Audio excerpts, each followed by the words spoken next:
겸손과 기도. 찬미 예수님. 수업 시작하겠습니다. 차명 분들께 인사. 예수님. 성부와 성자와 성령의 이름으로 아멘. 하늘에 계신 우리 아버지, 아버지의 이름이 거룩히 빛나시며 아버지의 나라가 오시며 아버지의 뜻이 하늘에서와 같이 땅에서도 이루어지소서. 오늘 저희에게 일용할 양식을 주시고 저희에게 잘못한 일을 저희가 용서하오니 저희 죄를 용서하시고 저희를 유혹에 빠지지 않게 하시고 악에서 구하소서. 아멘. 성부와 성자와 성령의 이름으로 아멘. 찬미 예수님. 자, 오늘은 고린토 1서 3장 13절부터 들어가면 되겠죠. 3장 14절부터. 네. 자, 지난 시간 10절부터 한번 읽어볼게요. 나는 하느님께서 베푸신 은총에 따라 지혜로운 건축가로서 기초를 놓았고 다른 사람은 집을 짓고 있습니다. 그러나 어떻게 집을 지을지 저마다 잘 살펴야 합니다. 아무도 이미 놓인 기초 외에 다른 기초를 놓을 수 없기 때문입니다. 그 기초는 예수 그리스도이십니다. 그 기초 위에 어떤 이가 금이나 은이나 보석이나 나무나 풀이나 집으로 집을 짓는다면 심판날에 모든 것이 드러나기 때문에 저마다 한 일도 명백해질 것입니다. 우리가 아는 신앙생활은 일종의 집짓기라고 생각하시면 되고요. 가장 근본 기초를 어디에다가 두느냐 하는 것에 따라서 그 위에 쌓는 것이 보존되느냐 마느냐가 결정이 됩니다. 예를 들어서 아무리 금으로 집을 짓는다 하더라도 그야말로 모래 위에 집을 지으면 무너지겠죠. 마찬가지로 이게 비단 신앙생활 말이 아니고 예를 들어서 자녀 교육에도 이게 적용시킬 수 있는 문제입니다. 자녀가 선한 이가 되길 바라는지 아니면 자녀가 엄청나게 많은 돈을 벌어들이는 이가 되길 바라는지, 자녀가 잘 산다는 규정 자체를 정말 자녀가 본연의 태도로 자신의 본래의 모습으로 기쁘게 살아가는 것을 의미하는지, 아니면 내가 이 팔랑귀로 들은 주변 아줌마들이 떠들어댄 이게 잘 사는 자녀의 모습이다라는 그런 기준을 바탕으로 살아가는지, 거기에 따라서 이 쌓이는 게 완전 다르게 되죠. 자녀의 본래적인 모습을 추구한다면 자녀는 나날이 더 보람차고 기쁘고 행복한 삶을 영위하게 될 겁니다. 그게 자신의 본래의 모습이니까요. 물고기는 물속에서 편안하게 느끼는 것이고 원숭이는 나무를 타면서 편안하게 느끼는 거죠. 하지만 그게 아니고 자기 자녀를 엉뚱한 기초 위에다가 그 집을 지으려고 시도를 한다면 나날이 시간이 갈수록 자녀의 고충은 더해가고, 우리 왜 그 좋은 드라마 있잖아요, 그죠? 예? 스카이 실컷 보내놨더만 나중에는 이제 대학 들어갔으니까 됐지 않느냐고.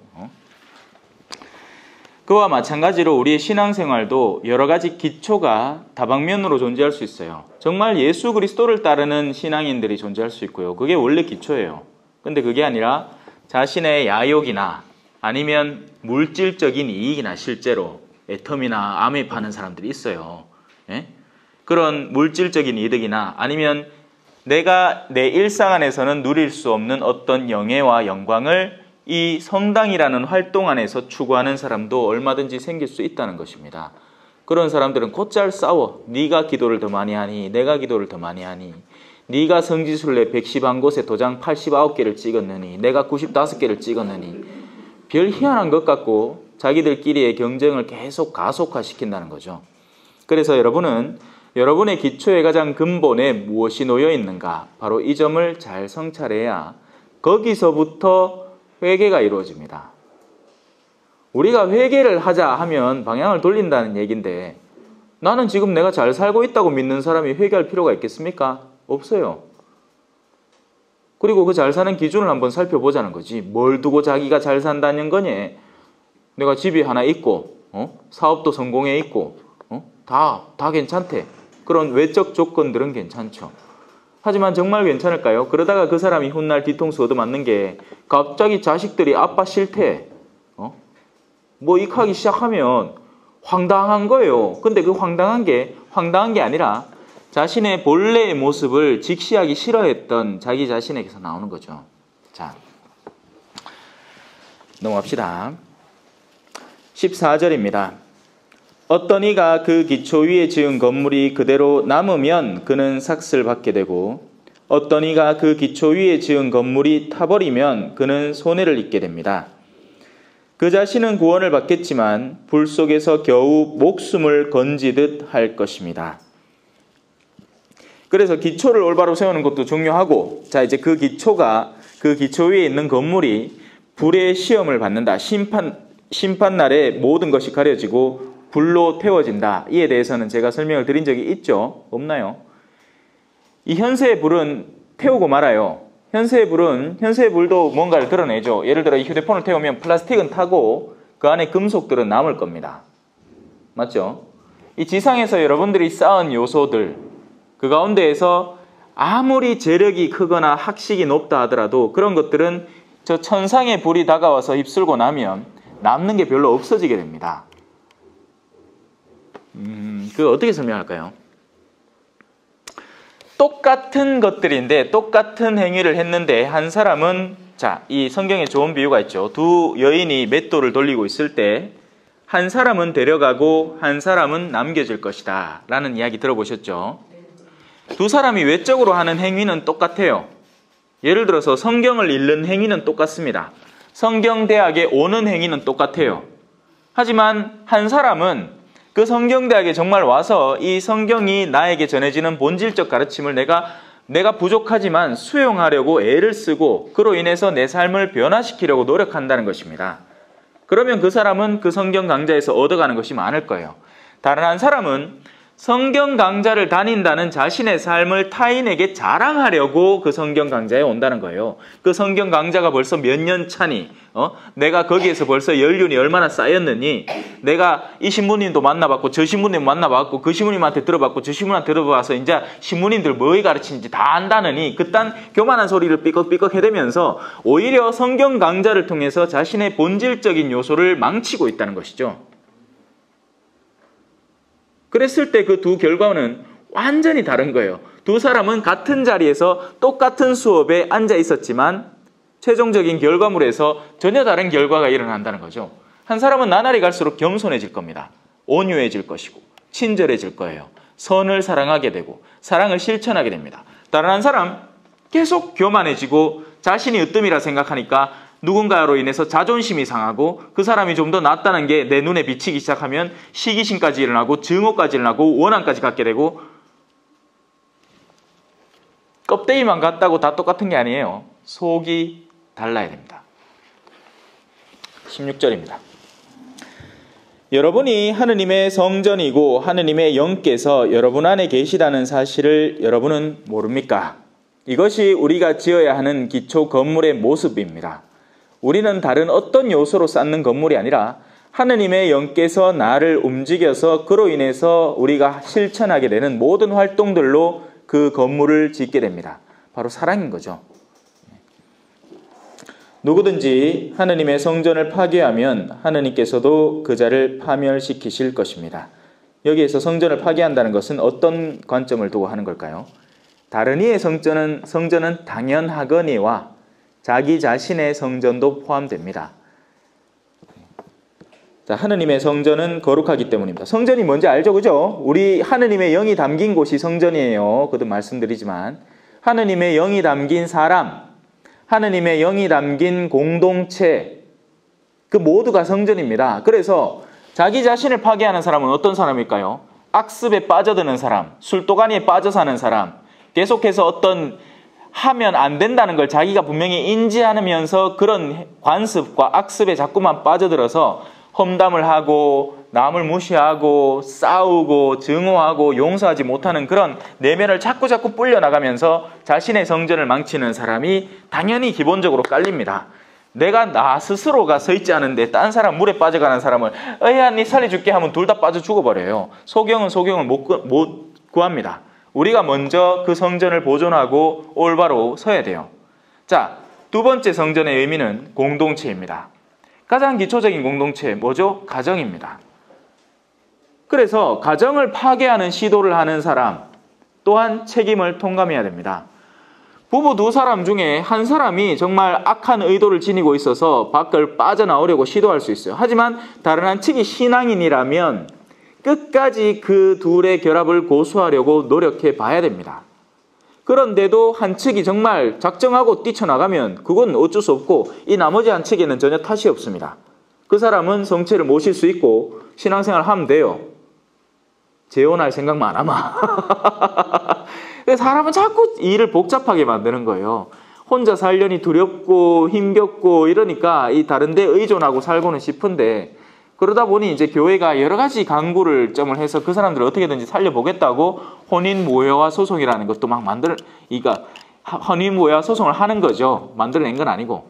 그러니까 혼인 자체의 결합이 없었다는 것을 증명해내려고 시도를 해야 되니까 이게 얼마나 어려운 시도가 되는 거예요.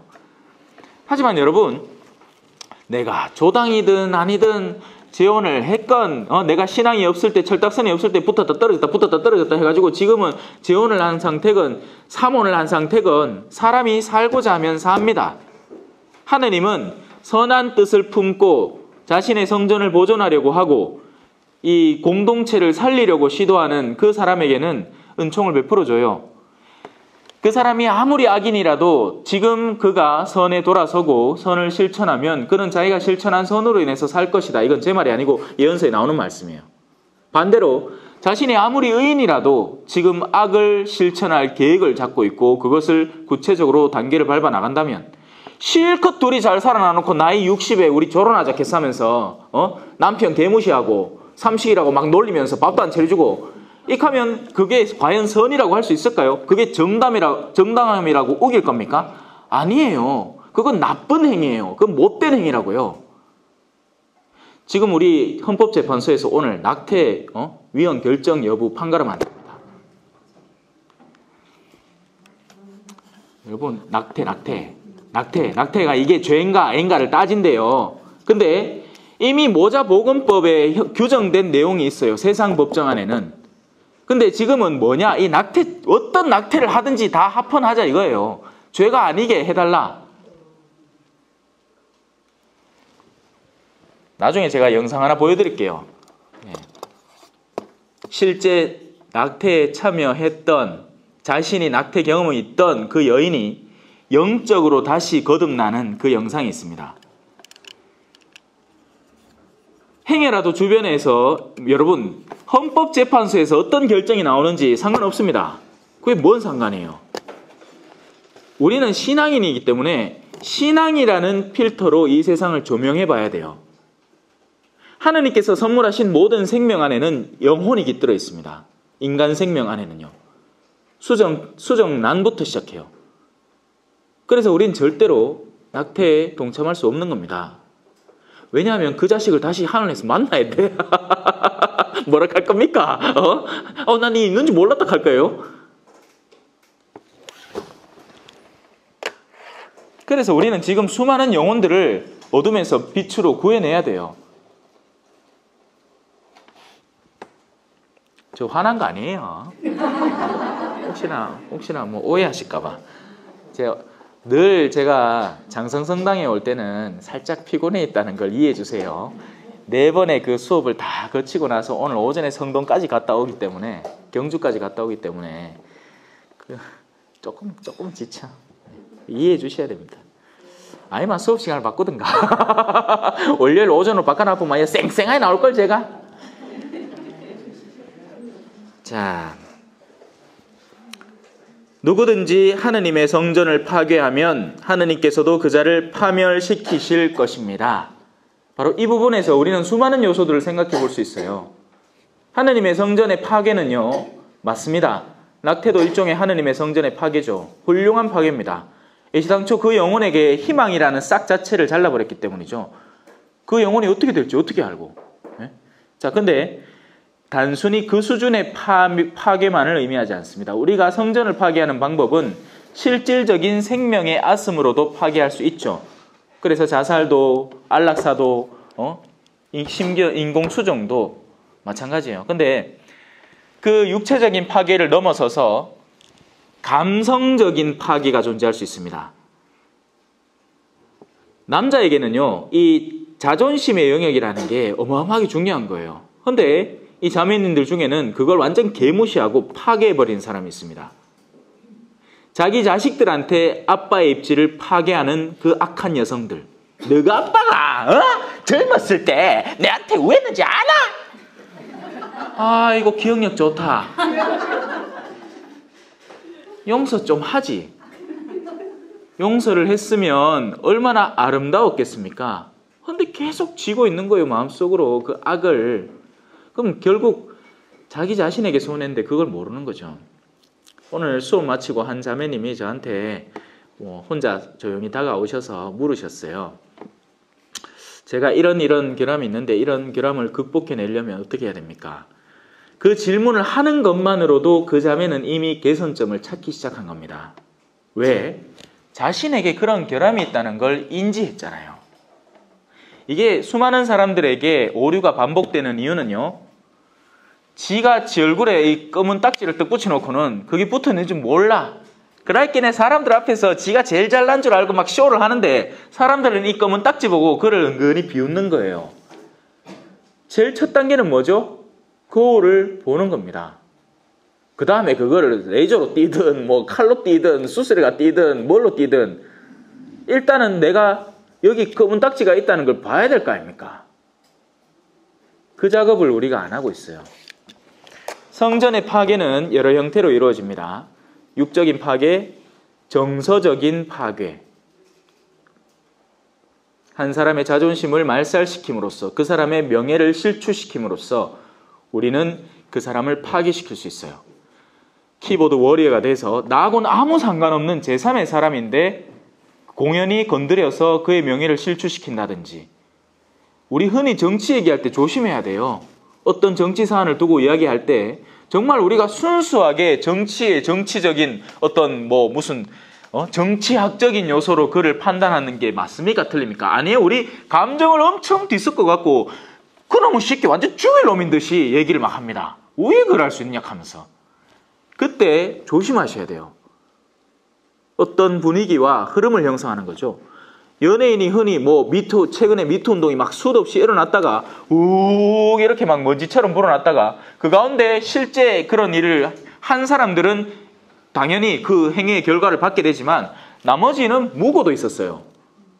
근데 우리가 무고인지 아닌지도 모르는 채 일단 얘기만 듣고는 아이고 그 잘생기고 그럴 줄 알았다. 잘됐다 말딱 꽃이다. 못 먹는 감 춤이나 뱉어본다고. 그런 말 없습니다. 못 먹는 감 찔러나 본다고. 예? 내가 못 먹는 감이야. 연예인이야. 너무 잘생겼어. 내가 평소에 흠모하고 있었어. 근데 요놈의 인간이 딴 여자 건드렸다는 거지. 말딱 꽃이다 이기라. 똥대와라 이겁니다.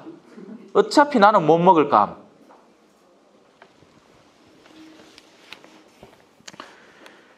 세 번째. 아직 덜 죽였어요. 죽일 게 더 남았습니다. 아직. 영적인 죽음. 죄, 그리고 죄로 이끄는 유혹들. 그 모든 것은 사람을 영적인 죽음으로 이끕니다. 우리가 은연중에 허락한 작은 악덕들, 음주하는 잘못된 습관들, 분명히 술을 마시고 몇 시간 이상 넘고 어느 양 이상 마시면 반드시 정신을 잃고 주사를 부리고 그 주사로 인해서 가족들이 심각한 고통을 입고 피해를 입는데도 또 반복해서 조디에 술을 갖다 대는 그 사람, 절대 용서받기 힘든 사람입니다. 악습도 정도가 있죠. 악습이 정말 자기가 악습인 줄 인지를 한다면 멈출 노력을 해요. 근데 이 사람은 멈추고 싶지 않아요. 더 달리고 싶지. 어차피 기억도 안 나는 거. 자, 대표적인 예로 술을 들은 거고요. 왜냐하면 중독이라는 상태를 대변하기 때문입니다. 자매님들 같은 케이스는 드라마 중독에 해당돼요. 자꾸 보다 보면 공연한 헛된 마음, 허영이 내 안에 자리 잡기 시작하고 바로 그 허영으로 인해서 다른 이와 나를 비교하고 불안해하고 초조해하고 짜증나하고 그리고 멀쩡히 잘 살고 있는 내 난구님을 의심하고 분노하고 싸우기 시작합니다. 이해하셨죠? 이 마지막 단계가 사실은 가장 민감하고 분별하기 힘들고 이게 겉으로 볼 때는 나한테 선물인 듯이 다가왔다가 나중에 보니 이게 엄청난 독이라는 것이 뒤늦게 드러날 때가 많기 때문에 굉장히 조심해야 되고 분별을 잘해야 됩니다. 그 분별력이라는 건 단숨에 생겨나는 건 아니에요. 천천히 오랜 기간, 그리고 어떨 때는 실패를 거듭하면서도, 그래서 우리가 유혹에 빠지지 않게 하시고 악에서 구해달라고 기도를 하는 거예요. 왜? 우리는 나약하거든요. 우린 여기서 완성된 사람들이 아니라 완성시켜가는 그 길에 있는 사람들입니다. 자, 18절로 한번 들어가 볼까요? 자, 여러분이 바로 하느님의 성전입니다. 자, 아무도 자신을 속여서는 안 됩니다. 여러분 가운데 자기가 이 세상에서 지혜로운이라고 생각하는 사람이 있으면 그가 지혜롭게 되기 위해서는 뭐가 되어야 된다? 어리석은 이가 되어야 합니다. 이 세상의 지혜가 하느님께는 어리석음이기 때문입니다. 성경에 이렇게 기록되어 있습니다. 그분께서는 지혜롭다는 자들을 그분의 꾀로 붙잡으신다. 또 이렇게 기록되어 있습니다. 주님께서는 지혜롭다는 자들의 생각을 아신다. 그것이 허황됨을 아신다. 제가 여기에는 얘기했는지 모르겠지만 누누이 돌아다니면서 얘기하고 다니는 게, 세상에서 제일 똑똑한 사람은 누구냐? 가장 극심한 증오에 시달리는 사람이 그 머리가 제일 빨리 돌아갑니다. 언어를 배울 때 그래서 흔히들 욕부터 배우는 게 다 이유가 있어서 그래요. 언어를 배우다 보면 성질이 나요. 그리고 그걸 표현하고 싶거든요. 언어는 내가 책을 들고 A, B, C, D 이래가 안 배워집니다. 현장에 투입돼서 서러움을 겪어보면 그때부터는 배워야겠다는 열망이 막 미친 듯이 솟구치기 시작해요. 인간의 두뇌는 가장 극한 환경에서 가장 활성화될 테니까요. 당연한 얘기겠죠. 왜 그런 얘기 못 들어봤습니까? 평소에 호리호리한 엄마야, 갸냘프고, 근데 저거 아가 트럭에 띡 찍히는데 그 옆에 트럭이 가고 트럭을 휘뚫어 보는 거예요. 그 순간에 자신의 온 체력을 다 동원을 해서 극도로 그걸 끌어올리는 거죠. 마찬가지로 자신이 똑똑한 사람은 어쩌면 가장 큰 어떤 내적, 영적 위기에 직면해 있는 사람일 수 있습니다. 자, 그러므로 아무도 인간을 두고 자랑해서는 안 됩니다. 사실 모든 것이 다 여러분의 것입니다. 하느님께서도 모든 나무의 열매는 다 따먹어라. 그건 너에게 다 허락된 거다. 다만 생명나무와 선과 악을 알게 하는 나무에서만큼은 따먹지 말고 그 나머지 모든 나무들, 지혜를 가중시키는 나무, 너희의 내적인 역량을 확장시키는 나무, 그런 모든 영역에서는 다 열매를 먹어도 된다. 그건 너희들의 노력의 산물이기 때문이다. 한때 우리 종교와 과학이 싸우곤 했었습니다. 종교는 과학을 두려워하고 과학은 종교를 미련한 것이라고 생각하고 싸울 이유가 전혀 없었어요. 종교는 과학을 존중해야 됩니다. 인간의 지혜들이 하나씩 밝혀내는 우리 자연 안에서 이미 존재하는 힘의 신비, 그리고 이미 쓰고 있잖아요, 우리가. 지금 여러분이 이걸 쓸 수 있는 건 전자기력에 대한 우리 인간의 이해가 있었기 때문이에요. 그리고 그 안에 모터가 존재를 하고 그 모터가 징 울리는 우리한테 그 신호가 왔다는 걸 전해주는 그 모든 일련의 과정들이 인간의 지혜의 산물이죠. 그리고 우린 사실 이미 그것과 살아가고 있어요. 그 자체가 증오의 대상이 되어서는 안 됩니다. 과학이라는 것은 자연스럽게 수용되고 받아들여져야 돼요. 그런데 그 과학은 자신의 한계점을 분명히 알아야 되고 인간의 영적인 영역을 과학적 잣대로 진단하면 안 돼요. 지금 대표적인 예로 바로 낙태가 그거죠. 인간이 언제부터 인간이냐는 거예요. 그걸 과학적으로 이렇게 설명을 해내는 거죠. 3개월 전까지는 뇌가 형성이 안 되니까 인간이 아니다. 정말일까요?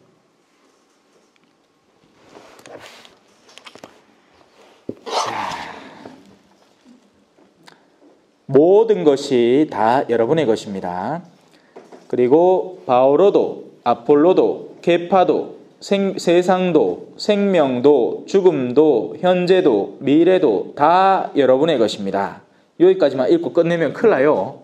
그 다음 구절을 꼭 읽어야 됩니다. 그리고 여러분은 다 같이 읽읍시다. 여러분은 그리스도의 것이고 그리스도는 하느님의 것입니다. 바로 이 부분에서 우리가 이 마지막 부분을 상실하면서 살아가는 거예요. 우리가 최종적으로 누구 것인가? 그리고 우리는 이 마지막 부분이 올바로 우리 안에 들어오지를 못해서 끝까지 우리가 우리 건 줄 알아요. 우리가 이 짧은 생 안에서 소유하는 모든 것들이 내 건 줄 아는 거죠. 아니에요. 우리는 그리스도의 것이고 그리스도는 하느님의 것입니다. 하느님의 뜻이 이 세상에 이루어져야 그것이 하느님의 나라지, 내가 원하는 것이 다 이루어지는 나라는 네 나라지 그 누구의 나라도 아니에요. 그런 세상은 존재하지 않아요. 이 부분을 우리가 반성해 보면 됩니다. 예를 들어서 혼인에서 우리가 투덜대는 경향이 있다. 정말 우리가 하느님의 뜻 안에서 투덜댈 수 있을까요? 아닐걸요. 왜? 하느님은 바로 그런 나를 위해서 내 남편의 결함을 선물해 주셨거든요.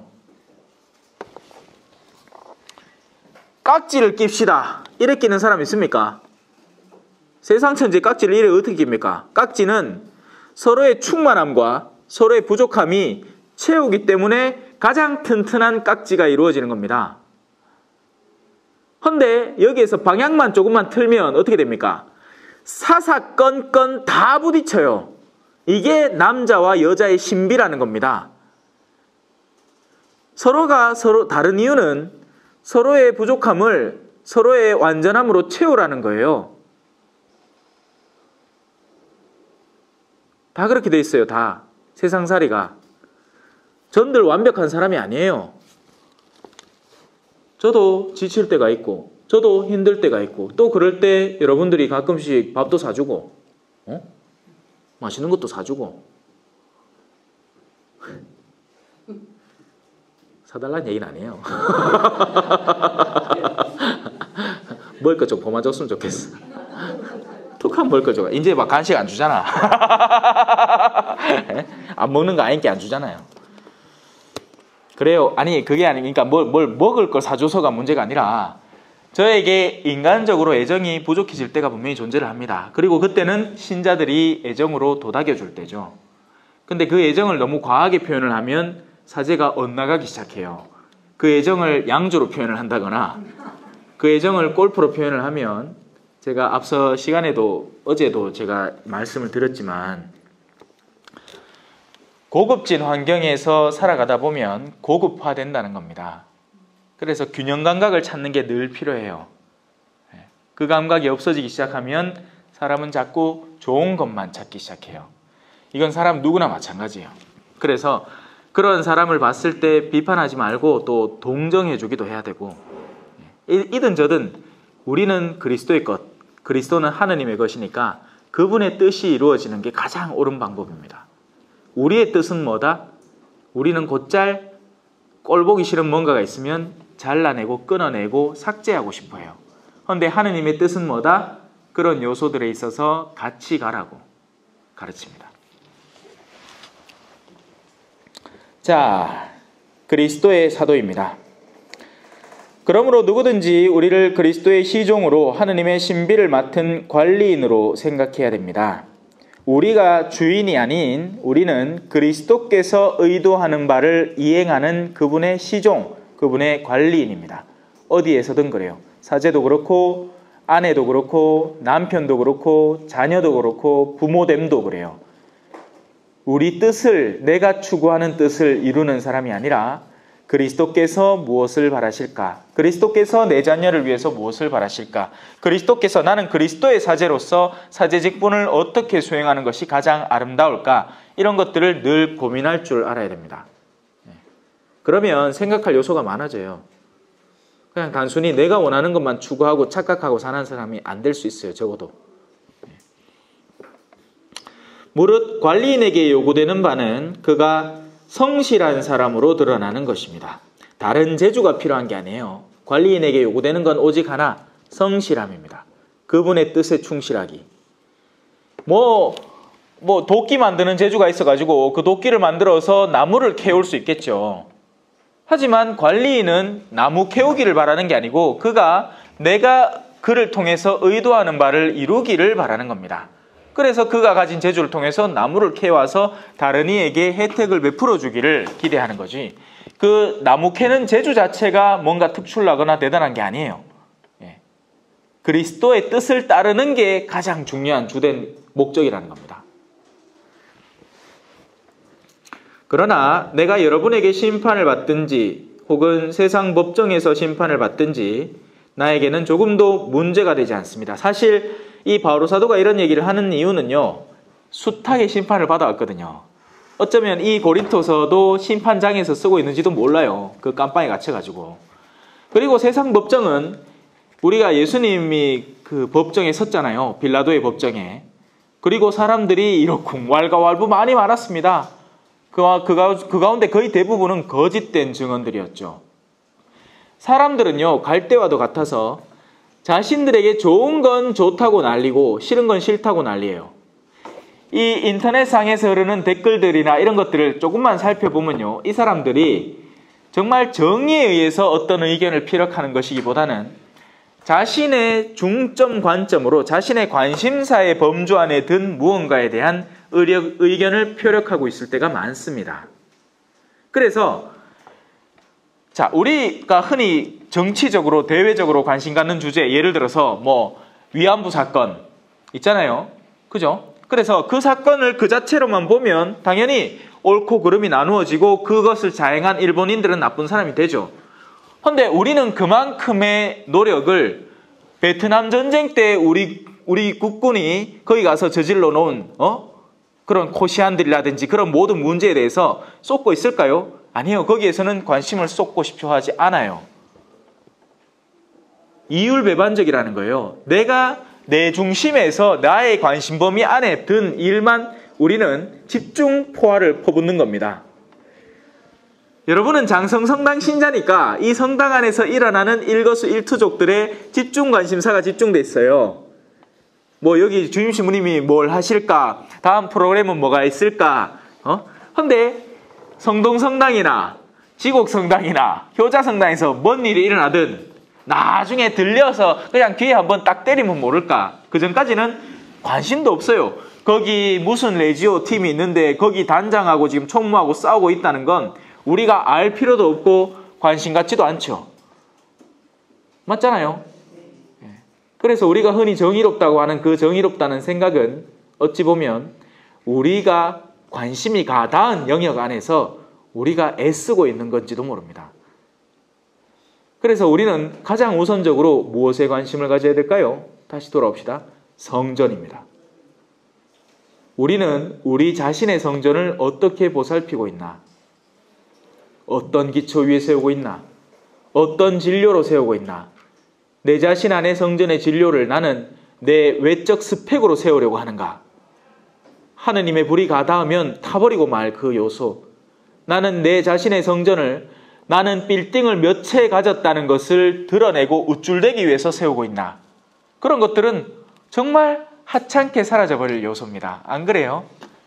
제가 볼리비아에서 정말 황당했던 건 장례를 갔습니다. 장례를 갔는데 어떤 할아버지 장례였어요. 근데 그 딸내미가 신부님 이거 잠깐만 들어와 보이소 하는 거예요. 그 망자의 방에. 들어가서 이 침대 매트리스를 쓱 들키는데 그 밑에 시계가 쫘라라라라 깔려 있는 거예요. 그러니까 이 할배가 자기가 언젠가는 회복할 거야. 그리고는 지금 그 밑에 깔려 있는 시계들 팔아서 한몫 보려고. 그리고 난 또 자기가 살아오던 대로 즐기면서 살려고 했겠죠. 하나도 못 들고 가대. 그 중에 하나 골라 롤렉스 하나 좀 차고 가지. 저승 갈 때 노잣돈이라도 쓰고로. 말 그대로 10원 한 푼 못 들고 갑니다, 여러분. 제발 여러분에게 기회가 있는 동안 여러분의 소유로 여러분들이 운용할 수 있는 여지가 있는 돈으로 가난한 이들에게 베풀 줄을 아세요. 안 가고 꽁꽁 쥐고 그걸 더 늘리고 할 때 우리 성경에 나오잖아요. 내 영혼아 내일부터 쉬라. 내가 오늘까지 기를 쓰고 모아갖고 내 이 재물을, 곡식 재물을 막 더블로 만들어 놨으니까 이걸 어디 보관하지? 옳지 창고를 하나 더 지가지고 이렇게 그 안에 넣고 보관하고 내일 내 영혼한테 이제 캐야 되겠다. 이 어리석은 자야. 내가 내일 네 영혼을 데려갈 것이다. 너에게 무엇이 남겠느냐?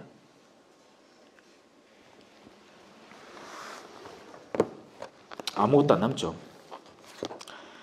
자, 다시 심판의 주제로 한번 돌아볼까요? 내가 여러분에게 심판을 받든지 세상 법정에서 심판을 받든지 나에게는 조금도 문제가 되지 않습니다. 나도 나 자신을 심판하지 않습니다. 이 부분 잊지 마세요.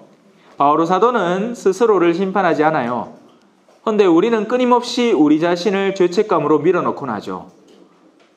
아니면 역으로 우쭐대곤 합니다. 그건 역시 심판의 다른 면모예요. 우리는 우쭐댈 요소도 지나치게 가라앉을 요소도 없어요. 우리는 우리일 뿐이에요. 다만 그 근본 방향성이 어딘가에 따라서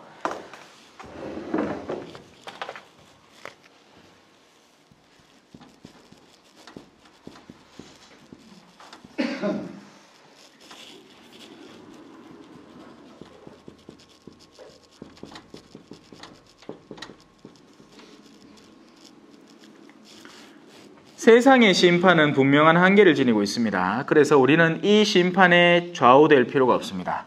하지만 다른 심판은 존재해요. 세상의 심판이 아니면 어떤 심판이 우리를 기다릴까요? 네, 맞아요. 하느님의 심판입니다. 우리는 그리스도의 것이고 그리스도는 하느님의 것이니까요. 그리고 그 하느님은 심판하는 일을 누구에게 맡겼죠? 방금 나온 단어 속에 있어. 그리스도에게 맡겼습니다. 하느님은 심판하실 수 있는 분이지만 그 심판을 외아들에게 맡기셨다. 예수 그리스도에게 맡기신 거예요. 근데 그 그리스도는 그 말을 한국말로 풀이하자면 구세주입니다. 구세주는 구원자예요. 자, 구원자의 역할은 뭐 하는 사람입니까? 구원을 하는 일은 자, 말 그대로 여기 답이 있잖아요. 구원을 하는 거지 심판을 하는 게 아니에요. 구세주는 구원을 하러 오신 분이에요. 그럼 구원을 하려면 구원의 대상은 누굽니까? 구원의 대상은 구원이 필요한 사람들이에요. 구원이 필요하다는 것은 구원이 필요한 이들. 그 말은 지금 아직도 어떤 종류의 어둠에 사로잡혀 있는 사람들, 어디에 갇혀 있는 사람들, 어디에 매여 있는 사람들입니다. 이분이 육체적인 구세주가 아니잖아요. 물론 옛날에는 이 메시아의 그 능력치를 영과 육으로 모두 이루었기 때문에 그 구원 자체는 육체의 구원까지 포함을 합니다. 그래서 수많은 병자들이 깨어나고 오늘날에도 필요하다면 그 기적의 일들은 일어나요. 루르드나 파티마에서 수도 없이 일어났었고 수많은 성인들이 교회가 그 사람을 성인으로 인정하기까지는 우리 한국교회처럼 순교자들이 아닌 다음에는 순교의 역사를 지니고 있고 순교의 명단에 포함되어 있고 그런 순교자들이 아닌 다음에는 반드시 이 기적의 일이 적어도 2개 이상은 존재를 하기 때문에 그걸 교회가 입증을 하고 성인으로 만들어줍니다. 그렇기 때문에 이 영육 간의 그 구원은 계속 일어나요. 하지만 그 구원의 핵심은 육체의 구원이 아닙니다. 그 구원의 핵심은 영혼의 구원이에요. 육체가 어딘가 사로잡혀 있다는 것은 뭔가 움직이지 않고 뭔가 아프고 하다는 얘기고 영혼이 구원의 대상이라는 것은 죄에 얽매여 있다는 이야기예요. 그래서 우리 구원자는 그 죄에서 구원해 주시는 분이지 그 죄를 지금 심판하는 분이 아니라는 거예요. 지금은 이게 아니야. 심판자가 아니야. 이에 대해서는 좀 더 상세히 10분 쉬고 이야기를 해드릴게요. 간식 맛있게 드셨지요? 네. 자, 그래서 성경이 우리에게 전하려는 그 관점의 핵심은 자, 심판이 있으니 겁나지가 아니라 자, 일단 세상의 심판을 두려워하지 않는 것도 중요한 주제입니다. 우리는 사람들이 나를 어떻게 볼까에 대해서 전혀 걱정하실 필요가 없어요. 그것은 바로 그들의 한계성 안에서 나를 재단하는 거예요. 그래서 그들의 심판은 큰 의미가 없습니다. 다만 그 사람들의 한계성을 벗어난 올바른 양심이나 아니면 거룩한 성령의 영향을 받은 이들이 우리에게 충고해 주는 말은 당연히 이건 살리는 말이고 생명의 말이기 때문에 들어야 돼요. 그런데 우리는 잘 들으세요. 주변 자매들의 의견은 소중히 여겨요. 그래서 내가 어떤 스카프를 해야 되고 어떤 화장을 해야 되고 어떤 장신구를 달아야 되고 지금 이 가방은 작아가고 뭐 오리지널이고 굉장히 민감합니다.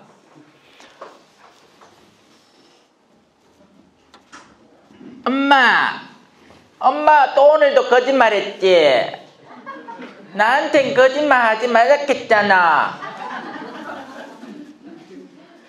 아이의 거룩한 영에서 오는 진실한 충고인데 이놈 새끼 조용히 안 하나? 깔아뭉개버립니다. 그러니까 우리 안에 분별력 자체가 없는 거죠. 우린 여전히 세속에 속한 세상의 의견을 두려워하는 그리고 진실한 심판에 대한 감이 없는 사람들이에요. 이걸 깨닫기라도 했으면 좋겠어요. 왜냐하면 수많은 사람들이 아직도 여기에 살아가면서 자기가 마치 대단한 신앙인인 줄 알아요. 세상의 심판에는 당연히 제가 아까 얘기한 비유로 얘기한 자매님들의 복장이나 그런 것에 대한 것도 포함이 되지만 교회 생활, 규정, 이런 요소까지도 사실은 이 안에 포함되는 겁니다. 레지오를 해야 되나 말아야 되나? 여러분 한국 교회는요 레지오 병에 걸렸어요. 안 하면 큰일 난 줄 알아. 외국에는 아예 없는 본당도 많은데. 신심활동은 뭐가 핵심일까요? 나의 신심을 함양시키는 게 핵심입니다. 그래서 신심활동은 다채로운 영역이 존재를 해요. 성령기도회, 성체조배회, 성경대학도 일종의 신심활동입니다. 훌륭한 신심활동이라고 저는 생각해요. 그래서 이거에 참가하는 사람은 굳이 다른 활동에 굳이 안 해도 된다고 저는 생각합니다. 다른 성당의 어떤 봉사활동에 동참하는 건 필요한 일이겠죠. 배웠으니까 그 배운 걸 써먹을 때가 있어야 될 거 아니야. 여러분들이 배운다는 건 여러분들이 물을 받는다는 거예요. 그리고 그 받은 물은 어떻게 돼야 되죠? 고이면 어떻게 된다고? 썩어요. 진짜 썩어요. 내가 하느님으로부터 부여받은 하느님의 가르침들은 내 안에서 그냥 나 혼자 향유할 땐 그게 향유되는 게 아니고 썩기 시작합니다. 예수님은 우리에게 분명한 사명을 주세요. 너희는 가서 모든 피조물에게 복음을 전해라. 자, 그래서 저는 여러분에게 하루하루 자꾸 짐을 지우는 겁니다. 좋아할 게 아니에요. 아이고 요시무님은 좀 재밌다 하고 좋아할 게 아니고 나날이 숙제를 받는다고 지금 긴장 타고 긴장 들어가야 됩니다. 다만 엉뚱한 긴장은 하지 마세요. 다 여러분이 할 만한 일들이에요. 대표적인 예가 뭐가 있죠? 어부가 뭐가 됐다? 어부가 됐어요. 다만 이때는 고기 낚는 어부였고 이때는 사람을 하느님께 이끌어드리는 어부인 거죠. 직무가 바뀐 게 아니에요. 가정주부는 가정주부면 됩니다. 근데 옛날의 가정주부는 그렇게 남편 괴롭혀갖고 용돈 더 타내가 막 자기 좋은 백 사갖고 자매들하고 막 즐기는 그런 형태의 가정주부였다면 이제는 그 모든 같은 방식들을 말씀을 널리 퍼뜨리는데 그런 지혜로움으로 쓴다는 거죠. 그 가정주부의 그 지혜, 이 지혜를 자신의 유익을 위해서, 이기성을 위해서 어부는 자신의 고기를 잡아서 자신의 집안 살림을 늘리고 집을 넓히고 그런 데 썼더라면 이 어부의 기술, 고기 잡는 기술과 이 모든 기술을 바탕으로 사람들에게 복음을 전하는 데 쓰고 가정주부가 그런 지혜를 갖고 있다면 그 똑같은 지혜로 사람들에게 복음을 전하는 마치 그 성전에서 기다리고 있던 한나라는 여인, 늙은 여인, 그 사무엘이라는 그 시메온이라는 남자가 애기 봉헌, 예수님 봉헌하러 오니까 주님 이제야 제 영혼이 눈을 감습니다 하고 그 옆에 있던 안나는 그 모습을 보고는 동네 사람들 한번 와보이소. 어제 성전에서 무슨 일 난지 아십니까? 여러분 시메온이라는 예언자 알지요? 그 예언자가 한타 그런 얘기를 하는 걸 들어보도록 못했는데 근데 어느 날 하나를 더 안더만 아이고 자기 영혼이 이제 편히 쉴 수 있다고 얼마나 기쁨에 눈물 흘리든지 진짜 구세주가 왔나 봐요 하는 그런 거룩한 수다.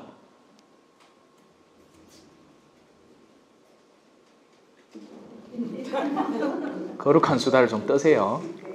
너무 험담하고 비밀 캐내고 서로 불안해하고 그래서 하지 말고. 자, 그래서 아까 하던 얘기를 다시 돌아와서 심판을 두려워하자는 게 아닙니다. 자, 일단 세상의 심판에서는 벗어나자는 이 이야기는 무슨 말인지 알겠죠? 예, 세상의 의견에 좌우되지 말고 다만 이 본질적인 심판과 연관된 내용은 주의를 해야 됩니다. 거기에서 이제 넘어왔다고 칩시다. 그러면 우리에게는 이제 하느님의 심판이라는 영역이 다가오는데 그 심판은 지금은 미래는 당연히 있어요. 그걸 주님의 재림이라고 표현하는 겁니다. 주님이 재림해서 진정한 심판이 일어난다. 그래서 이런 걸 대충 이해한 사람이 이 사람들한테 돈 벌 욕심을 가지고 뭐라 하느냐? 내가 재림 예수다. 그게 뭐다? 신천지다. 너희는 누가 내가 그리스도라 하더라도 속아 넘어가지 마라. 그런 사람들이 많을 것이고 그런 일이 일어나겠지만 그것이 세상의 끝은 아니다. 예? 세상은 언제 끝납니까? 여러분 죽을 때. 종말은 공심판이 있고 사심판이 있어요. 사심판이 있고 공심판이 있다고. 예? 그 사심판은 우리 죽을 때 일어나요. 그리고 공심판에는 예수님이 재림하시는 시기고 그때는 심판자로 당신을 드러내십니다. 근데 지금은 아니란 얘기예요. 그러니까 시대의 징표를 잘 읽어내야 되는 겁니다. 우리는 구약의 시대는 벗어났어요. 옛날 약속들, 내가 너희를 수없이 많은 민족들의 아버지로 삼아서 너희를 세를 불리겠다. 그 약속은 이미 채워졌고 이제는 신약의 시대를 살고 있는 거죠. 새로운 약속. 메시아를 통해서 우리가 죄의 현실에서 구원받는 새로운 신약의 때를 살고 있습니다. 옛날에는 구약이었기 때문에 그 구약에는 율법이 주된 관점이었어요. 그 율법은 마치 이 높은 피라미드처럼 아래부터 시작해서 걸음을 걸어서 이 극단의 율법적 엄정함에 도달을 해야지 구원을 받을까 말까 한 상황이었습니다. 그래서 예수님이 이 율법의 본질을 깨우치기 위해서 너희에게 율법이 주어진 건 너희가 위로 올라오라는 얘기였다. 그 올라옴을 내가 가속화시켜주겠다. 편하게 만들어주겠다. 나를 쳐다보는 사람, 불뱀에 물려서 구리뱀을 쳐다보기만 하면 낫는 너무나 쉽고 빠르고 편한 방법을 알려주겠다 해서 예수님이 오셔서 훗날에는 심판인으로 오시겠지만 지금은 구원자의 모습으로 오신 겁니다. 죄를 구원하는 자비의 시대. 그 자비가 더욱 확장되어야 하는 시대. 그 자비를 알려야 하는 시대가 된 거예요. 그런데 오늘날 교회의 현실들을 봅시다. 복음화를 위해서 정말 노력하고 있을까요, 우리가? 어떤 모습이요? 부활 축제가 부활 때 뭐 오늘 또 벽에 붙어 있대요. 뭐 얼마. 그게 정말 복음화를 위해서 그걸 하는 겁니까? 아니면 본당 재정 확충을 위해서 하는 겁니까? 본당 재정 확충은 왜 하는 겁니까? 본당 재정을 많이 넓혀서 정말 더 많은 이교인들에게 복음을 전하기 위해서 하는 겁니까? 아니면 더 많은 재정이 곧 더 많은 횟수의 성지순례를 보장하기 때문에 하는 겁니까? 반성해 봐야 된다는 거예요. 우리가 이걸 왜 하는가? 가난한 이를 돕든지 복음을 전하든지 둘 중에 하나는 해야 됩니다. 근데 이도 저도 아닌 우리끼리의 잔치로 끝나버리는 각 재단체에 더 돈을 후하게 꽂아주면 나는 인자로운 주임시부가 되니까 나는 자비롭다. 영하 300몇 킬로.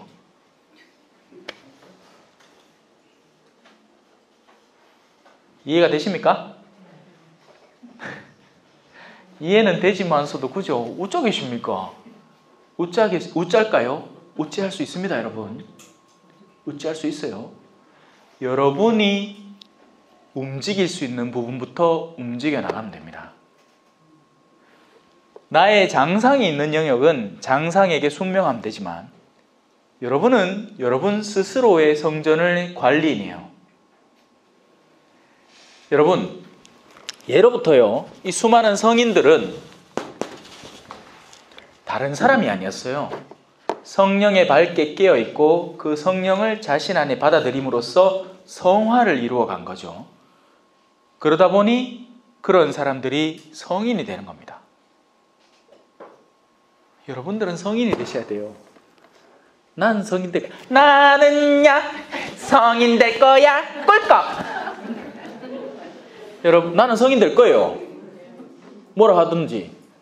왜냐하면 성인이 돼야 하늘나라에 가거든. 하늘나라에 간 사람은 성인이에요. 그 사람이, 물론 우리 기준으로 성인이라는 건 제가 말한 것처럼 공적으로 기저귀 몇 개 이상 정말 과학적인 증명을 거쳐서 이건 도저히 과학적으로 설명할 수 없는 공인된 변화다 할 때 그가 공인된 성인으로 되는 거지만, 그게 아닌 다음에는 우린 다 성인이 돼야 됩니다. 꿈을 좀 크게 가지세요. 내가 등기 성인 되겠나? 네, 된다니까요. 돼요. 돼야 돼요. 그래서 우리는 이 자비의 시대, 구원의 시대를 살고 있습니다. 아직 심판은 도래하지 않았어요. 하지만 이 심판이 아니라 세상의 심판은 두려워할 여지가 없어요. 세상이 나를 어떻게 바라보는가? 세상이 나를 어떤 시선으로 바라보는가? 그런 거 자꾸 신경 쓰다 보면 자꾸 돈 벌어야 돼. 세상의 심판에서 나를 더 높은 사람으로 드러내기 위해서는 자꾸 외적 요소를 부과시켜야 돼요. 그러다 보면 피곤해져요, 사람이. 사람은 법만큼 먹고 살면 됩니다. 딱 좋아요. 내 노력껏 내가 일용직에 종사하면 그 일용직 법만큼 딱 먹고 살면 돼요. 근데 언제 돈이 더 필요할까요? 병 나는 거 아닐까 하고 두려워하기 시작할 때. 근데 그 두려움 때문에 병이 생긴다는 건 또 몰라, 자기는. 초조함에서 수많은 병들이 생겨나요. 불안과 초조에서. 현대의 모든 병들은 스트레스성입니다. 이유도 없이 아파요, 또 어떤 때는. 맞죠? 네. 그 걱정을 좀 내려놓으라고. 우리는 심판의 시대가 아니에요. 세상의 심판은 내려놓으세요. 이 심판에 관심을 가지세요. 다만 이 심판은 아직 오지 않았고 그 심판을 하실 우리 그리스도는 구원자로 우리에게 드러나니까 우리는 죄의 구원을 받을 준비를 갖추면 됩니다. 그건 우리가 이 철두철미한 율법의 언약 속에서 살아가는 고약의 시대가 아니라 오늘날은 우리 예수 그리스도를 통한 구리뱀을 쳐다봄으로써 그 선의를 이해함으로써 그 선을 사랑하게 됨으로써 그리로 나아갈 수 있는 새로운 약속의 시대가 열렸다는 것. 자, 이제 넘어갑시다. 지금 4절입니다. 나는 잘못한 것이 없음을 압니다. 그렇다고 내가 무죄 선고를 받았다는 말은 아닙니다. 그래서 이 하느님의 뜻을 따라 살아가는 사람들은 악한 의도가 없기 때문에 잘못이 생길 수가 없습니다. 이게 참 신비로운 영역인데요. 흔히 그 판공성사를 주러 가면 거기서 죄가 없다는 사람은 자기가 성찰을 안 했다는 사람밖에 안 돼요. 그런데 이게 우리가 정말 성덕으로 나아가고 거룩한 뜻을, 하느님의 뜻을 오늘날 실천하려고 노력하는 사람은 죄가 없을 수밖에 없어요. 이걸 더 쉽게 이해시켜 드릴게요. 이거 지난번에 얘기했는 것 같은데? 아니다, 내가 어디서 얘기를 했는지 모르겠다. 하도 얘기를 많이. 예수 그리스도를 구원이라고 칩시다. 그죠? 우리의 신앙의 현실을 가르쳐 드리면 우리는 이 낭떠러지, 이 절벽 근처를 서성이고 살아가고 있어요. 그러면서 나는 가정의 한 가장인데 내 아내가 있지만 아이고 저 여인네가 이쁘네. 우리 같이 성가대를 하는데 자꾸 마음에 드네. 어떻게 하면 꼬심발이 해볼 수 없을까? 근데 그래 하면 되겠어요, 안 되겠어요? 안 돼요. 왜? 간음하지 말라라는 계명이 나를 철두철미하게 막고 있기 때문에 가고는 싶지만 그 주변에서 서성거리는 겁니다. 하지만 언제라도 이 담장이 살짝 낮아진다는 느낌이 들 때 아내가 며칠 동안 뭐 성지순례를 갔다. 일부러 내가 보내. 그래야 내가 더 편하게 알리바이 있게 명민하게 나의 잘못을 실행할 수 있게 되니까요. 무슨 말인지 알겠습니까?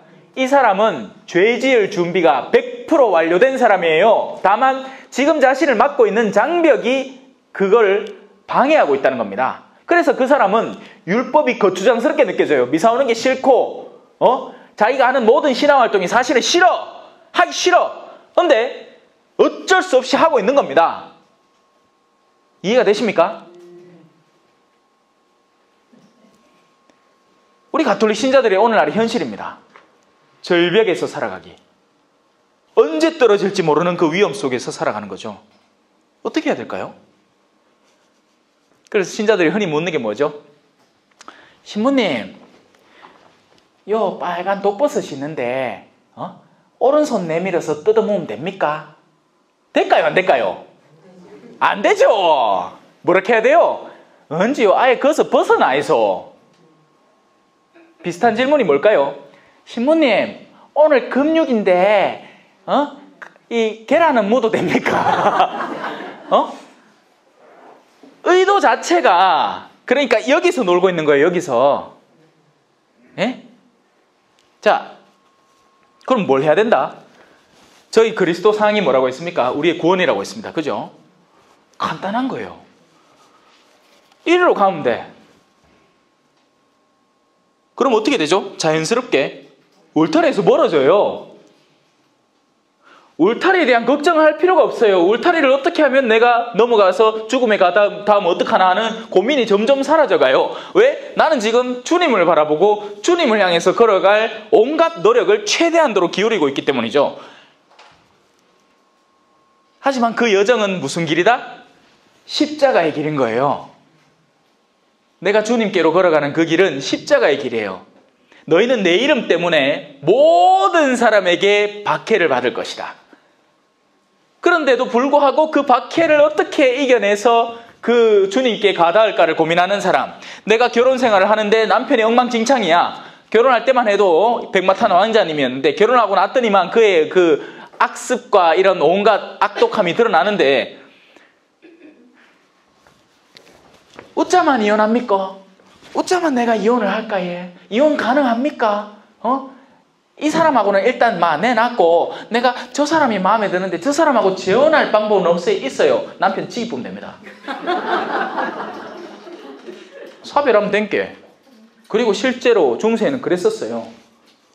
교회 안에서의 혼인밖에 없으니까 기본적으로 수도원의 문화고 온동 유럽 문화 전체가 교회 안에서 굴러다니니까 교회는 자신의 사회적 신분을 대변하는 것이기도 하고 교회 안에서 당연히 새로운 결혼을 하려면 교회 안에서 해야 되는데 그 방법은 뭐다? 지금 자신의 현재 배우자를 죽이는 밖에 없는 겁니다. 물론 다행히 한국은 선교지이기 때문에 그런 일은 없지. 그냥 이혼하고 말지. 이혼하고 성당 안 나오면 된 게. 성당 안 나와도 얼마든지 살 수 있으니까. 제가 의도한 바를 이해하셨죠? 우리는 빛을 향해서 다가가야 돼요. 그 방법을 강구해야 된다고요. 어떻게 하면 한 걸음 더 나아갈까? 어떻게 하면 죄를 지으면서도 죄가 아닌 흉내를 낼까가 아니고 빛을 향해서 십자가를 향해서 어떻게 한 걸음 더 나아갈까? 그것이 우리 고민의 주된 과제가 되어야 된다는 것입니다. 이해하셨죠? 네. 자, 그러므로 나는 잘못한 것이 없음을 압니다. 이 말의 의미를 이제는 이해를 하셔야 됩니다. 바오로 사도는요, 지금 여는 벌써 극복했어요. 그게 아니고 지금 바오로 사도는 심지어 이런 것까지 고민할 때도 있어. 한 양이 저 밖에 있어. 근데 그 양에게 다가서려면 내가 울타리를 지나가야 돼요. 바오로 사도에겐 더 이상 그게 문제가 안 돼요. 필요하다면 울타리를 얼마든지 지나가서 야야 니 괜찮나? 같이 가자. 내 보호해줄게. 왜? 자신은 이미 예수 그리스도의 도움을 받고 있다는 것을 알고 있으니까 그 어둠의 영역에서 영혼을 구해내더라도 자신의 영혼이 안전하다는 걸 아는 겁니다. 그리고 나서는 예수님께 데려오는 거죠. 지금 구출작전 하러 현장에서 온 총탄을 맞아가면서 일을 하고 있는 거예요. 그 바오로 사도의 영혼은. 근데 우리는 우리 생명 하나 부지하는 것도 힘들어한다는 겁니다. 늘 울타리 가에 살면서 오야만 죄 짓고 싶은데 욕은 안 먹을까? 이런 거나 연구하고 있다는 거예요. 다른 영혼들을 구해야죠. 나 혼자 잘 사는 게 아니고 달란트를 벌어들여야죠. 열매 맺을 준비를 해야죠. 제 이 뜻을 이해한 사람은 그때부터 일하기 시작합니다. 가만히 있을 수가 없거든요.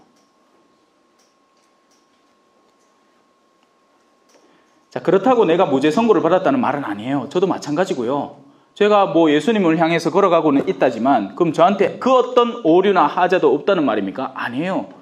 저는 여전히 육적인 몸에 담겨 있기 때문에 어떤 때는 성적 매력을 느끼기도 하고 여인에게서 또 어떤 때는 돈의 유혹을 느끼기도 해요. 누리고 싶은 거죠. 또 어떤 때는 내 명예를 드높여볼까 싶은 마음도 있어요. 그런 것들이 나를 자꾸 몰아치는 겁니다. 또 주변 사람들이 저를 가만두지를 않아요. 제가 예를 들어서 사제생활에 대해서 이야기하면서 골프 치지 말자 하면 골프 치는 신부님들이 가만히 있겠습니까? 제가 한 번은 사제 피정 때 그런 적이 있었어요. 제가 보좌 때 그땐 철딱서니도 없었지. 왜냐하면 지금의 지혜라면 그냥 그들이 뭘 하든지 입을 뻥끗 안 하고 가만히 있으면 되니까. 근데 그때는 제가 어떻게 얘기했냐면 그때 허영구 신부님이요. 기억이 생생히 납니다. 허영구 신부님. 지금은 은퇴를 하셨죠. 원래 나이 70에 은퇴를 하는데 65세부터 선택적 은퇴를 할 수 있고 허영구 신부님은 65세 때 선택적 은퇴를 하셨어요. 일찍부터. 초야에 사시겠다고. 근데 그때 이제 사제 피정을 집도하셨어요. 그러면서 자신이 속에 품고 있는 것을 겉으로 꺼내래요. 그렇게 공식적으로 꺼낸 것은 하나의 약속이 되고 지켜나가니까. 그때 제가 꺼낸 말이 있습니다. 저는 골프가 대중화되기 전까지는 골프 안 치겠습니다. 그러자 어떻게 됐을 것 같아요? 아이고 좋은 결심했네. 젊은 신부가가 아니었어요. 밥 먹는데 옆에 또 와갖고 야, 니 미국 가봤나? 아이고. 그렇죠. 미국 안 가봤어요. 근데 여기는 미국이 아니에요. 골프는 사치운동이에요.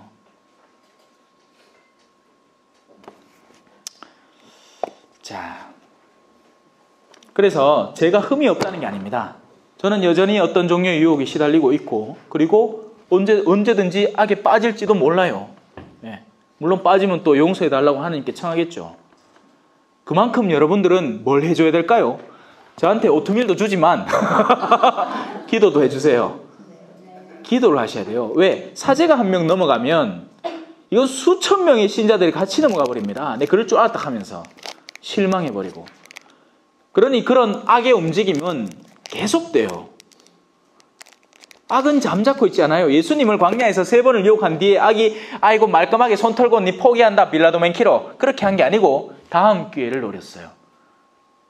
그리고 예수님은 지금은 부활해 계시니까 더 이상 악마가 어쩔 수 없잖아요. 그 예수님의 가장 강력한 모습을 드러내는 사제들, 그 손끝 하나로 축복을 느낄 수 있게 만들어주는, 방금 전에도 한 분이 저한테 묵주 들고 오셔서 축복해달라 했잖아요. 사제의 강복은 유효하기 때문이에요. 그렇기 때문에 사제들이 최우선 과제입니다. 이 사탄들에게는. 왜 한 명 걸려가 넘어뜨릴까? 온갖 연구를 다 해요. 별 희한하게.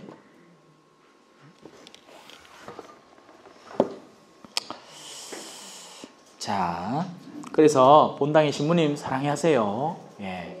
우리 장성성당의 주임 신부님 그리고 각 본당에서 사목 활동에 열중하시는 특히나 젊은 신부님들을 위해서 기도 많이 해주세요. 술 좀 주지 말고, 예?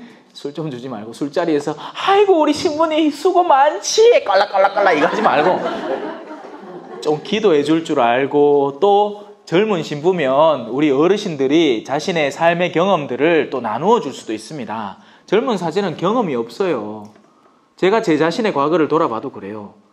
그때는 화려한 말들을 할 수 있었어요. 신학교에서 배운 신학적인 내용들을 강론 용지에 써서 읽을 줄 알았죠.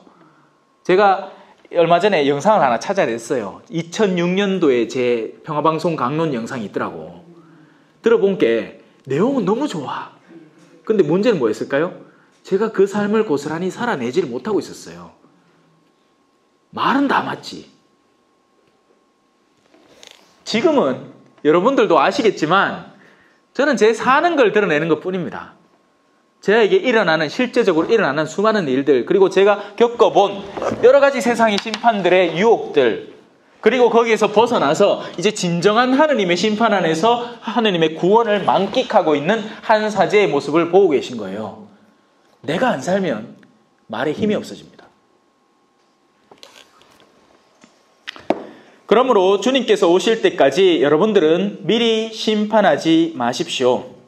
그분께서는 어둠 속에 숨겨진 것을 밝히시고 마음속 생각을 드러내실 것입니다. 그리고 바오로 사도는 희망으로 이 구절을 적은 것 같아요. 그때 저마다 하느님께 칭찬을 받을 것입니다.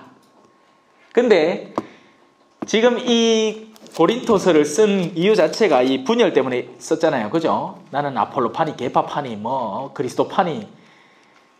칭찬 받겠습니까? 이놈의 인간들이 받아야 된다는 거예요. 바오로 사도는 희망을 걸고 있는 겁니다. 나의 이 편지로 인해서 여러분들이 새롭게 묵상을 할 것이고, 그렇게 자신을 반성하고 나면 나중에는 칭찬받을 단계로 올라설 테지요. 그래서 우리도 희망의 끈을 놓치지 마세요. 주변에 어둠에 빠진 사람이 있다 하더라도 심판하지 말고 희망을 걸고 도와주라고요. 박해하는 이들을 위해서 축복해주고, 그죠? 악인을 위해서 기도해 줄 줄 아는 사람, 그 사람이 하느님의 사람입니다. 형제 여러분, 나는 여러분을 위하여 이 모든 것을 나 자신과 아폴로에게 적용시켜 이야기를 하였습니다. 여러분을 위해서 그렇게 했다는 거죠. 여러분이 이해하기 쉽게끔. 여러분이 기록된 것에서 벗어나지 마라 한 가르침을 우리에게 배워 저마다 한쪽은 얕보고 다른 쪽은 편들면서 우쭐거리는 일이 없게 하려는 것입니다. 누가 그대를 남다르게 보아줍니까? 그대가 가진 것 가운데에서 받지 않은 것이 어디 있습니까? 모두 받은 것이라면 왜 받지 않은 것이냐 자랑합니까? 그래서 이 우쭐대는 마음, 자랑하는 마음에 대해서 우리는 늘 경계할 수 있어야 됩니다. 하느님이 주지 않으면 그 사람은 받을 수가 없어요. 하느님이 여러분을 볼리비아의 오지에 태어나게 했더라면 여러분 주변에는 소하고 양빠이 없습니다.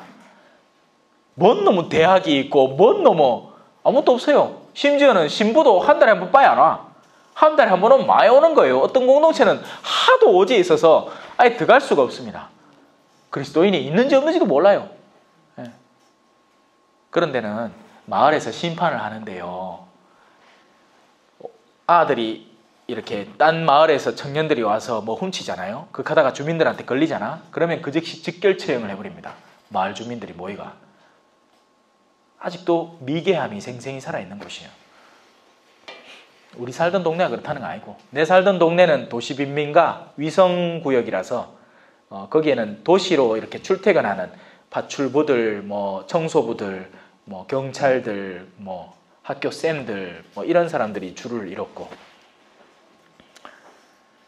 자, 넘어갑시다. 8절입니다. 이제 4장 8절. 여러분은 벌써 배가 불렀습니다. 벌써 부자가 되었습니다. 여러분은 우리를 제쳐두고 이미 임금이 되었습니다. 여러분이 정말 임금이 되었으면 좋겠습니다. 우리도 여러분과 함께 임금이 될 수 있게 말입니다. 내가 생각하기에 하느님께서는 우리 사도들을 사형 선고를 받은 자처럼 가장 보잘것없는 사람으로 세우셨습니다. 그래서 우리가 세상과 천사들과 사람들에게 구경거리가 된 것입니다. 우리는 그리스도 때문에 어리석은 사람이 되고 여러분은 그리스도 안에서 슬기로운 사람이 되었습니다. 우리는 약하고 여러분은 강합니다. 여러분은 명예를 누리고 우리는 멸시를 받습니다. 그래서 우리 현대의 교회는요, 참 많이 부유해진 것 같습니다. 현대의 교회는 너무나 부유해지고 또 그 가운데 일종의 장 역할을 하는 사람들의 직분은 많이 높아졌어요. 세상적으로도 그래요. 신부님은 흔히 동네 유지예요. 신자가 몇천 명이나 되니까 말 그대로 일종의 중소기업 사장인 거지. 예? 그러니 심지어는 정치 세력과도 이렇게 결탁할 수 있고 그런 세력들이 와서 굽신거리기까지 합니다. 정치인들은 똑똑해요. 자기한테 도움될 것 같으면 막 그 앞에 팍팍 끼고 막 콧대 이빨이 높아집니다. 막 그 사람들. 예? 근데 그런 사람들이 신부님한테 와오겠어요. 신부님이 지금 이 현세적으로도 굉장한 권력가라는 얘기예요. 물론 그렇게 그걸 향유하고 누리고 사는 사람이 있는가 하면 정말 그런데 초연하게 자신의 본래적 사명에 충실한 신부님들도 계시죠. 다 그렇다는 얘기는 아니에요. 보마 압니다. 보마. 여러분들이 알아요. 보마. 이 신부님이 무엇에 열중하는가? 흔히들 신자들이 하는 비판은 바로 이런 거예요. 세상의 심판이에요. 신자들은 자신들에게 유익한가 아닌가를 기준으로 사제를 많이 재단해버립니다. 그래서 전에 신부님은 단체들한테 막 베풀었어. 툭하면 술자리 갖고 툭하면 회식하고 그래서 그런데 길든 남자 형제님들이 있는 중에 새로운 신부님이 왔는데 이 새로운 신부님은 말 그대로 학자 타입이에요. 사람들을 거의 안 만나요. 그리고는 고요하게 있으면서 또 강론에는 힘이 어마어마하게 있습니다. 근데 사람들이 꿍시렁 전에 신부님 있을 때는 새벽 2시까지 술 먹을 수 있었는데 이제 신부님 오고 나서는 우리 마누라들이 성당에 가 살고 우리는 성당 가면 욕만 먹는다. 꿍시렁. 세상의 모든 잣대들이 정당하지는 않습니다. 그래서 적지 않은 경우에 물론 사제들이 다 옳다는 것도 아니에요. 분명히 엇나간 길을 걷는 신부님도 있어요. 그건 맞아요. 그리고 그걸 제대로 수정해주지 않는 주변 인물들도 문제죠. 예스맨들. 그런데 그거에 아니고 통상적으로는 제가 바라보는 이 신부님들이 다 엇나간 건 아니에요. 정말 열심히 성실히 그 나름의 사제 생활을 열심히 고수하려고 애쓰고 노력하는 중에 있는 그런 선한 신부님들도 많습니다. 착해요. 근데 그런 신부님들은 착한 게 강단이 좀 약해. 강단이 약하면 어떤 일이 벌어지냐면 신자들이 초대하면 무조건 가버리는 거예요. 그러다 보면 술에 쩔어버립니다. 술에 쩔면 거기에서 또 없던 방탕이 생겨나는 것이고 1년의 이 순환 과정들이 우리가 전부 다 서로 연계되어 있는 거예요. 자, 그래서 지금 우리 현대교회에도 고스란히 적용되는 거죠. 지금 이 시간까지 우리는 11절입니다. 지금 이 시간까지도 우리는 줄이고 목마르고 헐벗고 매맞고 집 없이 떠돌아다니고 우리 손으로 애써 일합니다. 제가 어제 수요일이잖아요. 어제 같은 날은 중간에 성모월탈의를 가기 때문에 성모월탈의는 1시 반부터 미사가 시작되고 특강이 이어집니다. 1시 반까지 거기 도착을 하려면 12시에 나가야 돼요. 그리고 수요일 오전마다 대리구청 회의가 있습니다. 10시 반에 미사를 같이 드리고 11시부터 회의를 하죠. 회의가 길어지면 12시까지 가요. 그 말은 뭐다? 밥 못 먹어요. 물론 경주 휴게소에서 소떡소떡 사 먹었습니다. 아따, 그 맛있더라. 소세지 먹고 떡 먹고 소세지 먹고 떡 먹고. 같이 먹어야 된다고 해. 내가 마누라가 없다 아닙니까? 왜 누구하고 같이 가는? 내 운전해 줬으면 참 좋겠구만. 나는 내가 운전해갖고 내가 가갖고 내가 삼고. 경주 휴게소에 들른 것도 배가 아파가 들렀어요. 큰일 보려고. 그래, 큰일 보고 나오는데 배가 고프더라고. 그래서 소떡소떡 사 먹습니다. 자, 그래, 요즘도 마찬가지로 복음의 열정 때문에 자신의 일상적인 편의도 희생해가면서 살아가는 사람도 분명히 어딘가는 존재를 할 겁니다. 분명히 있을 거예요. 신자분들 중에서도 있고 어떤 때는 자신이 분명히 누릴 만한 여지가 있는 것인데 어떤 성당의 봉사활동을 위해서 그런 것들을 희생하는 사람들도 참 많아요. 제가 알기로는. 근데 어떤 경우에는 너무 심해서 문제야. 또 한 사람이 직무를 너무 많이 맡아요. 그건 잘못하면 일종의 욕심이 될 수 있습니다. 분별력 있게 살아가야 돼요. 분별력 있게. 그러니까 내 입에서 투덜거림이 안 나올 정도로 봉사를 맡으세요. 지쳐서 쓰러질 정도로 맡으면 어떡해. 그러면 그 맡고 있는 직무 다 망치는 겁니다. 다. 자, 다시 돌아옵시다. 사람들이 욕을 하면 축복해주고 박해를 하면 견뎌내고 중상을 하면 좋은 말로 응답합니다. 자, 이 말은 사도들이 이런 걸 당한다는 얘기다, 안 당한다는 얘기다? 당하고 있다는 이야기예요. 하느님에 대한 일을 하면 자연스럽게 다음과 같은 요소들이 우리에게 다가옵니다. 욕! 성당 가면 떡을 주라, 밥을 주라, 투바를 줘요. 성당 가면 떡을 주라, 밥을 주라, 만다고 그거 댕기노. 박해, 중상, 야, 그 데레사 자매 요새 신부님하고 놀아나는 거 아나?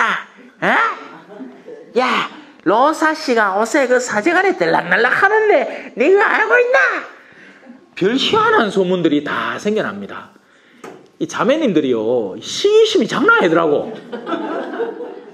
있는 소문 없는 소문 만들어내는 그 수준이요, 남자들은요 순진해요. 뭔 일이 있겠지 하고 지나보는데, 자매님들은 이 파라노이아라고 합니다. 편집증. 막 소설을 막 쓰는 기야. 근데 그 소설들은 다 근원지가 어디다? 도난지유돈, 불안지유불. 돼지 눈에는 돼지만 보이고 부처 눈에는 부처만 보인다. 자기가 그런 경험들이 있고 얼마든지 이렇게 사람들을 수도분하게 만날 수 있는 삶의 범주 안에서 살아온 사람이면 그걸 수도분하게 봐주지만, 자기가 그런 경험이 있는 기야. 자기가 어느 신부님을 마음에 품고 막 연정을 막 느끼고 두근두근거리는데, 너의 모습 나의 모습 울렁울렁 두근두근 쿵쿵 막 느끼는데, 지는 뭐하고, 어느 자매가 괜히 친분이 좀 더 있어 보이긴 해. 막 몸이 달아오라가 미치겠는 거야. 그러니까 뭐라도 한번 쑤시고, 못 먹는 감 춤이나 뱉어 본다. 찔러나 본다고. 예? 자매님들이 그게 심하더라고. 그러니까 이 사제생활을 하면서요, 제가 또 요즘에는 또 이 유튜브도 계속 올리지, 평화방송에도 나가지, 이렇게 인지도가 높아진 거예요. 그러니까 요새 길에서 알아보는 사람이 의외로 많더래. 또 머리도 희한하게 생겼잖아, 그지? 그러니까 길 가다가 눈빛이 달라. 네, 신부님을 보는 눈빛을 딱 보면, 아이고 저 또 어디 신자분이시구나 하면 내가 먼저 인사합니다. 신부님, 자매들 왜 그런다고 신부님 생각하세요? 사랑하기 때문에. 근데 엇나간 사랑이라. 진정한 사랑은 기도를 해주고 응원을 해주고, 만약에 실제 내가 뭔가를 목도를 했어요, 그러면 또 사랑하는 자매들하고 이 엇나간 사랑을 하는 자매들하고 달라요. 엇나간 사랑을 한 자매들은 그 신부가 뭔가 엇나간 걸 목도하자마자 난리 북새통입니다. 막 교구에 꼰지른다 하고 뭐. 근데 사랑하는 자매들은 성경에 적힌 대로 행동을 해요. 먼저 조용히 가서 그의 잘못을 다 일러봐요. 신부님, 제가 본 게 있는데요, 신부님 그렇게 행동하시는 건 옳은 일은 아닌 것 같습니다. 그게 현명함이죠. 근데 우린 또 그건 겁은네. 신부님한테 가까이 못 가는 기라. 좋은 일 있어도 못 가는데 그래 그런 일 갖고 가겠습니까? 겁이 나가. 신부님 딱불 내면 또 그 깨갱할까 싶고 막 난리 불새통이에요. 그 이해는 합니다. 근데 사랑하기 때문에 그래요. 관심이 있기 때문에. 근데 그 관심이 좀 엇나가 있지. 자, 그래서 중상을 하면 좋은 말로 응답합니다. 우리는 세상의 쓰레기처럼 만민의 찌꺼기처럼 되었습니다. 그리고 지금도 그렇습니다. 그리고 저 역시 이 말을 반복합니다. 지금도 그렇습니다. 성부와 성자와 성령의 이름으로 아멘. 영광이 성부와 성자와 성령께 처음과 같이 이제와 항상 영원히 아멘. 성부와 성자와 성령의 이름으로 아멘. 감사합니다. 네, 다음 주에 휴가님이 쉬시세. 저는 저 성유축 성미사 가야 돼요.